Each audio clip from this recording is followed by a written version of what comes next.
Hey, what is up, guys? So next week, Jimmy Kimmel Live is going to be celebrating Captain America Civil War in a all-week long, giant like extravaganza, reveal of a ton of stuff, brand new images, new TV spots, things like that.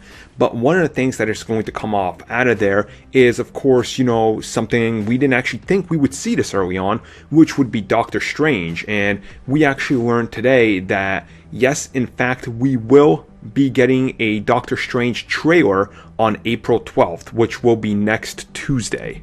Now, this is rather interesting considering the movie is still well over 6 months away. So this is definitely not normally what Disney does, so it's kind of weird that they are doing this, but it makes honestly a lot of sense. I would assume they want to attach this in front of Civil War because, even if it's a 1-minute spot, they can put it out there, they can get people talking about it, and it is, their next big franchise that is going to carry the, Marvel Cinematic Universe forward from this point once all the other ones are more or less retired. It's Captain America's probably not having a fourth one, Iron Man's not, Thor's not, so this and Ant-Man are really going to be the forefront of what's happening at the Marvel Cinematic Universe.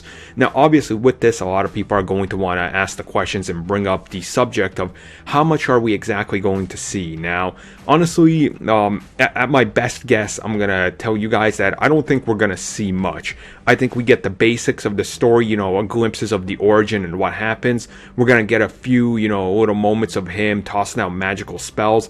I don't think we get anything to look at like the villain or anything like that. I think they save that. We're probably going to get a little bit of interplay between, the sorcerer himself and Baron Mordo, just to kind of build up that relationship, and probably get a good look at the Ancient One. But as far as revealing the whole grand scheme and the plot of the movie, I think they definitely keep that in wraps as much as possible to try not to reveal exactly what everything is.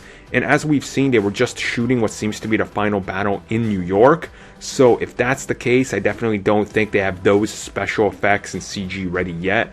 But then who's to, question Marvel, considering they brought an entire Guardians of the Galaxy trailer only 6 days after shooting it originally. So this is Marvel. They tend to do magic with these things. So hopefully, I'm very hopeful. Honestly, out of everything that's coming out this year, this is my #1 most hyped film for anything comic book related. So my hopes are riding high. I really hope, they deliver on this more than I've ever trusted them to before. So you guys let me know your thoughts and what do you expect?